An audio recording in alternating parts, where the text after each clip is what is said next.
No, it's not any of that wine mom garbage because that is absolute junk and I don't stand for that. Look, I get it. Motherhood is hard, but somewhere along the way, we as moms began wearing misery as a badge of honor. And let me tell you, I am not about that. I'm Annie. I'm a mom of 5 kids, ages 8 and under. I'm also a corporate executive at a large med tech company. My husband and I own multiple businesses, and I'm about as busy as you can be. We're going to talk about 5 mindset shifts that you can apply today that took me from feeling like I was barely surviving most days to sincerely, authentically feeling like I'm totally thriving, not just at motherhood, but all the other things that fill my life as well. That totally helped me to become the lead character of my own life, to help me discover my new identity as a mom and not get trampled down by all the garbage that's out there on social media and in conversations with other moms in real life that keep us feeling stuck. And I want that for you too. So let's dive into it. Hard truth number 1, this whole wine mom culture is completely toxic and I don't buy into it at all. Come on, you know what I'm talking about. Oh my gosh, my day was so hard with the kids. I can't wait till I can have a glass of wine tonight. Or talking to a friend at the park while you're both watching your kids play. Oh my gosh, I just need to go for some retail therapy. And I just need another gallon of coffee. Now, believe me, in my world, nobody hates on coffee. I personally love coffee and I drink it daily. But when did we start using this narrative about how hard motherhood is and how we need wine and we need these like kind of unhealthy coping mechanisms? Literally listen for your next couple conversations with a fellow mom and listen to what she says, listen to what comes out of your own mouth, because it is amazing to me how pervasive this conversation and culture is. Some moms have this like hot mess identity where they just lean into this totally chaotic life thing. And I'll tell you, like, life is chaotic at times with 5 kids, right? And all the other things I have going on, but that's not my identity. My identity is someone who is empowered, who's a loving mom, who kicks ass at work, who's awesome at home. I try to be the best wife I can be. I'm constantly learning and growing. I'm not perfect, but I'm not a hot mess. Like, no way. That is no part of my identity. And while sometimes it's funny, oh my gosh, like I just cleaned and now the house exploded in 30 seconds and there's toys everywhere. Like, that's part of life, but that's not my identity. In fact, it's the opposite. I'm not a hot mess and I never will be. So the more we talk about these things, whether it's the glass of wine at night just to cope with your day, it's not productive for you to speak that into reality. Try to take that narrative out of our conversation, because if you continually speak it, if you continually listen to it, it will become your reality. And I don't want that reality. So I just summarily reject all the wine mom memes, all the Target retail therapies, all the coffee stuff. Like, I'm happy to connect with other moms. I love connecting with other moms. It's literally one of the joys of my life, but I'm not going to do it that way because that puts a mom identity on me that I don't agree with and I'm not seeking out in my own life. So feel empowered. You can reject that. It's amazing what happens when you stop romanticizing the struggle and you start actually solving problems, because some of the things that are frustrating you on a daily basis, that are holding you back, that make your life feel chaotic, like it's this constant hot mess. So you need to turn to things like wine and coffee and complaining all the time and whatever. You are in control. You can change that. And it's so empowering when you think about it that way. Also, I've thought about this even more now as my kids are getting a little bit older.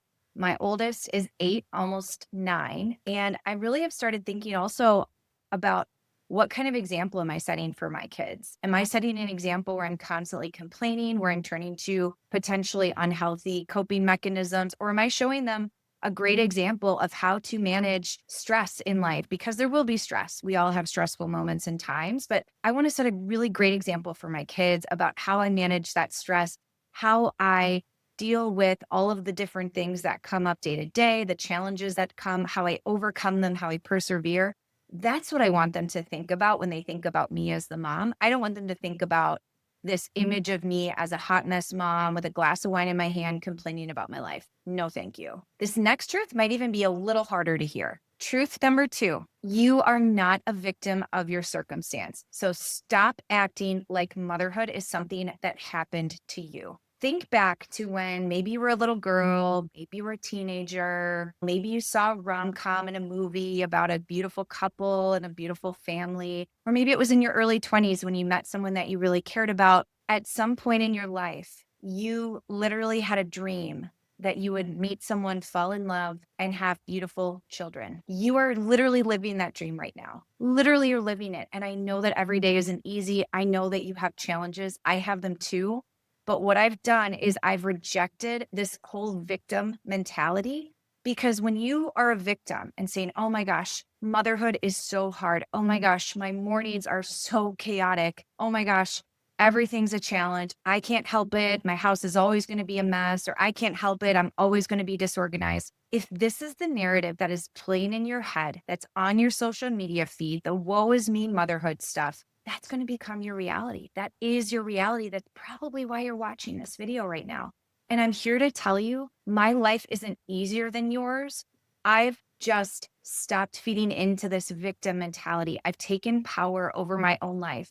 Because when you are a victim and you say how hard everything is and how this happened to you, and oh my gosh, this is just so unfair that like I have to do all this work around the house, or I have to cart my kids to this and there, you're giving up your power. You're giving up your ability to step up in an empowered, confident way, to solve problems, to make your life better, and to really feel gratitude and appreciate the amazing gifts that you've been given. You've got hard days. I've got hard days. We all do. But I am genuinely happier because I stopped being a victim of my circumstance and recognized the power that I have, not only in the choices that I made in the past to get me to this point of being a wife and a mother and a mom of 5 kids while juggling a busy corporate career and as a business owner.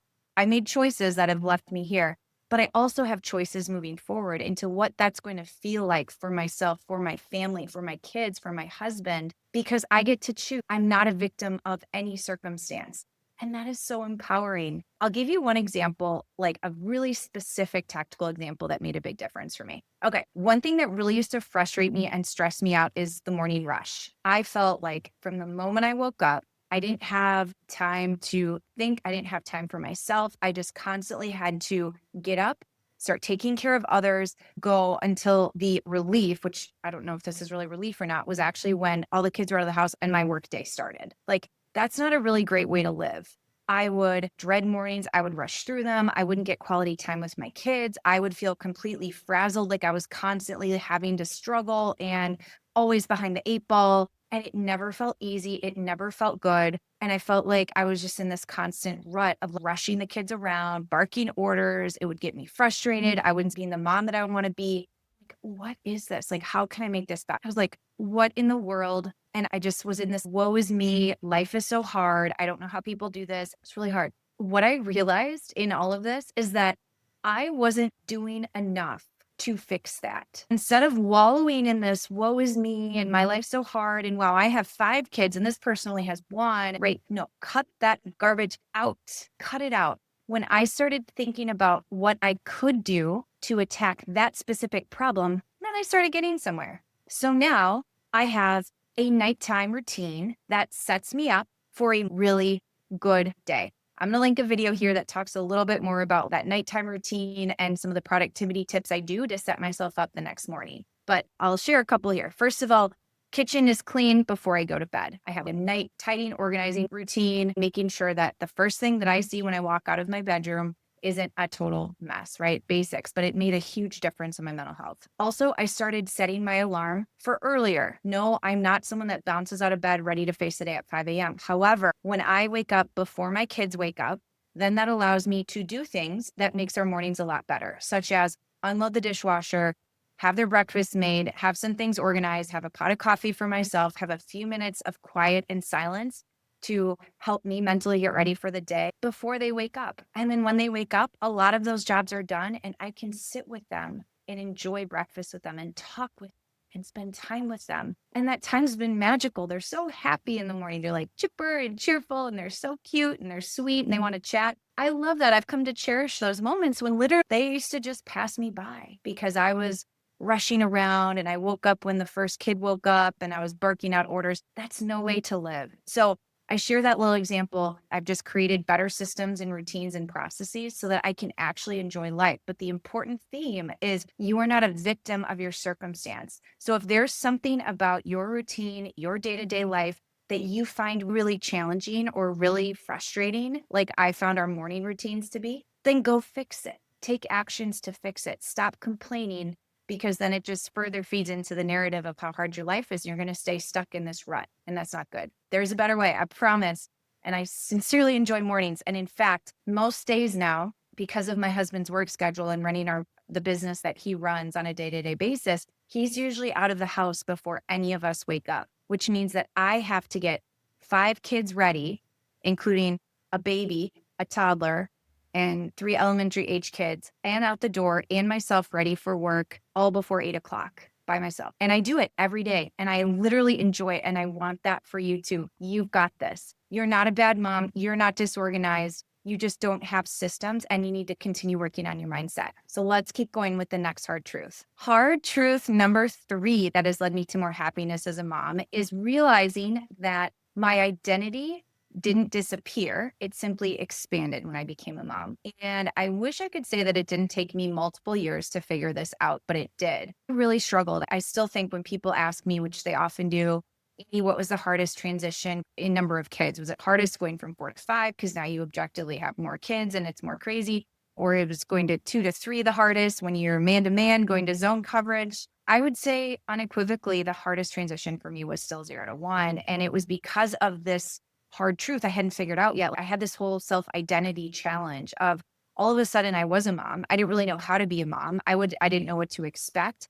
I was confused. All the things that I had pinned my identity on, success at work, living a certain lifestyle, doing certain types of social things out with my friends, etc. All of those things had to change when I became a mom. And I felt because those things changed, I was losing myself. And what I now know, my identity wasn't lost. It simply was expanded. I am still all of those things. I'm also a mom and it's so fun. And I'm also not this like static thing, right? Every day, my identity can grow and shift and learn. I think that's really empowering for women these days. If you are stuck in a rut in a corporate job that you don't like, for example, go do a side hustle. Do what I did, like randomly on a whim, start posting things on social media, and then it builds into a website and a business and some different things. Like, go for it.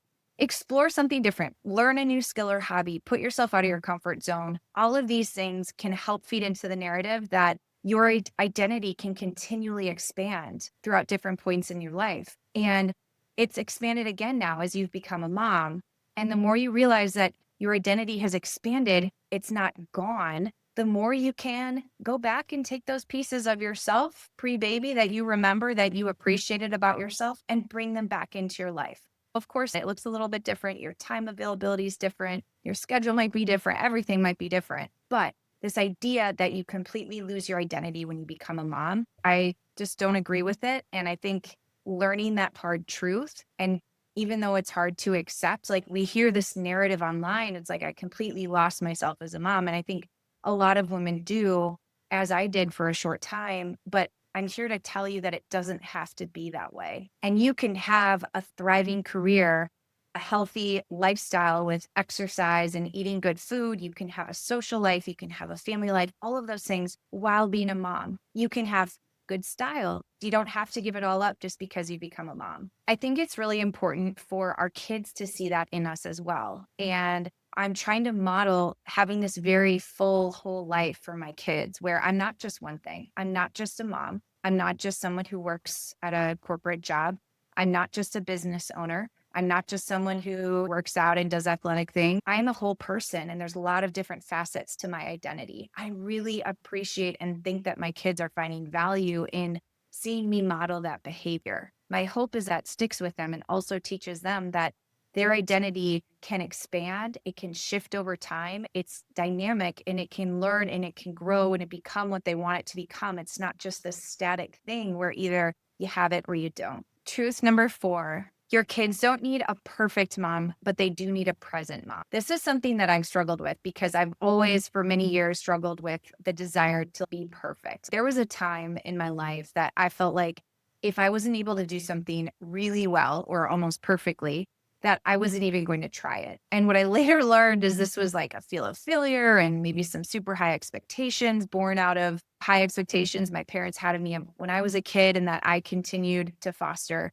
But regardless, your kids don't need you to be perfect. They just need you to be you, but they need you to be present. Being present doesn't mean scrolling your phone when you're with them. Being present doesn't mean half listening to them while you're thinking about a million other things. Being present means putting your phone down, turning the TV off, whatever it is that's distracting you, laying down on the floor with your 2-year-old and reading them a book or playing with his cars and actually being there in that moment with him. They don't need the perfect Pinterest inspired birthday setup with all the balloon garlands and the matching everything and the huge, beautiful signs. Like, they don't need that perfection. They just need you. But to really be present means putting away your technology. I know it's hard. I think one of the hardest things for me that I've talked about in some of my other videos is just the transition from mom at work to mom with the kids at home, like at the end of a day.